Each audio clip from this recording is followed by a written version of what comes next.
Hey guys, welcome to Boxing Squared for boxing news and views from around the internet. Jermaine Franklin has advanced to 19-0 with a very dubious split decision win over Jerry Forrest in Tacoma, Washington. This was a 10-round fight which was scored 97-93 on two cards for Franklin and 96-95 for Forrest. 10-round fight, I just can't make a case for Jermaine Franklin winning 7 of those rounds. It was a close and competitive fight that arguably Jerry Forrest won. It was a very close quarters and close action in the first sort of 5 or 6 rounds. Hard to score those rounds. But in the second half of the fight, Forrest started to come into his own and started to pick up some clear rounds for himself. And for it to be 7 rounds to 3 for Franklin, that smacks of hometown cooking. He was the house fighter. He's got a decision that even the commentators seemed outraged with. I could have lived with a draw, but I thought that Forrest did win this fight 96-94 or even 97-93. This was a fight where Jermaine Franklin didn't look that great in. Similar to the Rydell-Booker fight where he struggled to really deal with Booker, and that one there was wider on the cards than it possibly should have been. I actually thought that Franklin laboured a bit in this fight. He wasn't very accurate. He threw a lot of shots, but with, finding fresh air a lot of the night. He was a bit wild. He did have some success at times, but I think that was nullified by Jerry Forrest in his left hand. The southpaw able to tag Franklin right throughout the fight with that left hand, either on the counter or landing left uppercuts, left hooks. He really was peppering Jermaine Franklin at different times in the fight, and that was winning some of these close rounds for me at least. I thought he was doing a lot more in terms of cleaner, effective work than Jermaine Franklin, who threw a higher volume of shots but actually wasn't having a lot of success. And at times, Jerry Forrest was the one who was dictating the pace, dictating the action, not Franklin, who at times seemed laboured. He seemed to be gassing in the second half of the fight, and he would take stretches of rounds off, and at times he was just waiting for things to happen, waiting for Forrest to get his work away before he'd do his. It was a very poor performance overall for a guy who claims he is going to be the next American heavyweight champion. I think we really do have to reassess Jermaine Franklin's position within the heavyweight division. He hasn't proven that he's even top 30 yet. They've been making a lot of noise, his promoter Dimitri Salita and Franklin himself, about his place, his stock within the heavyweight division and what he'll be doing within the division. On the basis of this performance, when you consider that Jerry Forrest had not had a proper step-up fight for about 5 years. He was 25-2 coming into this fight. He'd lost his 2 step-up fights, which were against Michael Hunter and Gerald Washington 5 and 6 years ago, respectively.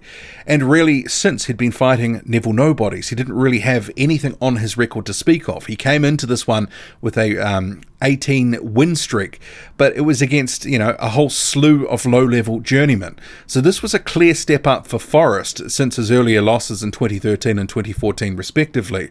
But he actually acquitted himself quite well. For a guy who had zero profile, who hadn't been fighting on TV, he actually came in here, he came to fight, and he really did, tag Franklin up at different times in the fight.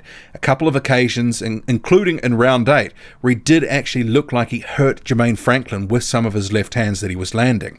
He also was scoring with his jab. His jab was working for him quite nicely throughout the fight. Franklin, meanwhile, was a bit wild, a bit sloppy, and he wasn't able to work really effectively. I think the only sort of category in the punch stats that he was really winning on was he was landing more body shots than Forrest. I think 97-93 on 2 cards for Franklin is extremely generous. It does smack of hometown cooking. And on the basis of that performance against a guy with barely any profile who's been beaten previously in his 2 step-ups and really hasn't been fighting anyone of note in recent years, yet Franklin, he's got a long way to go if he really is to contend for a heavyweight title. I think at this point in his career we can maybe lump him in as a potential top 50 fighter, but he is definitely not a top contender or anything near that at this point in his career. He's got to go away with his team and examine how he can actually improve from here, because on the strength of that performance, he's going to get beaten all day and every day by anyone in the top 20, possibly the top 30. Very average performance by Jermaine Franklin, who coming into this fight had promised he was going to deliver a knockout, that he would look a lot better than he did in that fight against Rydell Booker that he had earlier this year, where similarly he failed to impress. And this is not the first time that he's failed to impress in a TV fight, this fight with Jerry Forrest. So he's got a couple of, I don't want to say stinkers behind him, but he's kind of made a lot harder work of these wins that he's got than he should have, and arguably he didn't win this fight. There was perhaps one moment of the fight in that first round, perhaps that sort of changed how he fought in this one in a couple of ways, because there was a very wild exchange between Forrest and Franklin in that first round, about 20 or 30 seconds of just furious action. It was a wild shootout, but Forrest did get the better of those exchanges, landing a lot of left hands, a couple of uppercuts in there. Franklin's mouthpiece actually came out towards the end of that sequence, and it led to a 30-second break. But after that, it did settle into a bit of a pace in those next few rounds, very close, very low volume. And Franklin did seem to be tiring, gassing later in the fight. He was taking a lot of time off on rounds and arguably wasn't doing enough to win rounds cleanly. I thought Forrest was doing the better work, especially in the second half of the fight. So yeah, I don't know what to say about Jermaine Franklin and this result, because I'm still a little bit shocked that it was so wide. If it was, a draw, I could live with it. But 97-93, no way. I can't make a case for that. That just seems crazy. Jerry Forrest, on the strength of that, I think he deserves another fight against someone who's an up-and-comer like a Jermaine Franklin. I wouldn't mind actually seeing this one run back because of this controversy over the cards. You can tell, I'm certainly more than a little surprised that Franklin had 7 rounds to 3 in his favour on 2 of the judges' scorecards. Awful. Awful. And this is the sort of stuff that makes people just go, why would I bother when there's, this sort of craziness on scorecards? Anyway, I'll just before I go, there was meant to be a second heavyweight fight on this card in Tacoma, Washington. BJ Flores versus Otto Wallin. But BJ Flores failed the medical ahead of the fight. This is the doctor declared, and I'll get to the statement now. Statement from Salita Promotions regarding Otto Wallin versus BJ Flores heavyweight fight. As part of the licensing process in the state of Washington, the doctor appointed by the Boxing Commission to oversee tonight's event reviewed medical tests and determined that BJ Flores would not be medically cleared to compete. Based on that opinion, Washington State Department of Licensing spokesperson Gigi Zink notified Salita Promotions this afternoon they would not issue BJ Flores a license to fight against Otto Wallin. Due to medical privacy requirements, we are unable to provide further information at this time. And the spokesperson, Gigi Zink, says Benjamin Flores was not medically cleared to compete. So I think maybe that's a blessing in disguise for Flores, because he was going to get beaten, probably beaten badly in this fight by Otto Wallin. He has previously been retired after being blown out by Trevor Bryan almost a year ago, hasn't fought since.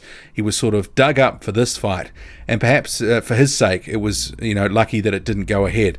Wallin, meanwhile, he's really had a bit of a terrible time trying to get a fight in the United States, one that's going to give him a bit of credit here, because his first fight against Nick Kisner a few months ago, that ended in cuts early on. It ended up being a no contest. It was a bit of so it ended up being a write-off, and this one here didn't even get out of the gates. So Otto Wallin having some terrible luck, and hopefully they can actually match him a little bit tougher next time, because some of these low-level fights, are not good for him. He was, BJ Flores was going to give him no credit. So, I'm not terribly disappointed that it didn't happen. I feel a little bad for Otto Wallin, but they should never have been digging up a faded former cruiserweight to be fighting him for this fight. Anyway, what did you make of it all? What do you make of those ridiculous scorecards? Yeah, home cooking smells like something is seriously wrong in boxing when stuff like this happens. Drop a comment, loud and often. Hit like, hit subscribe. Follow me on Twitter, boxing_squared. I'm out.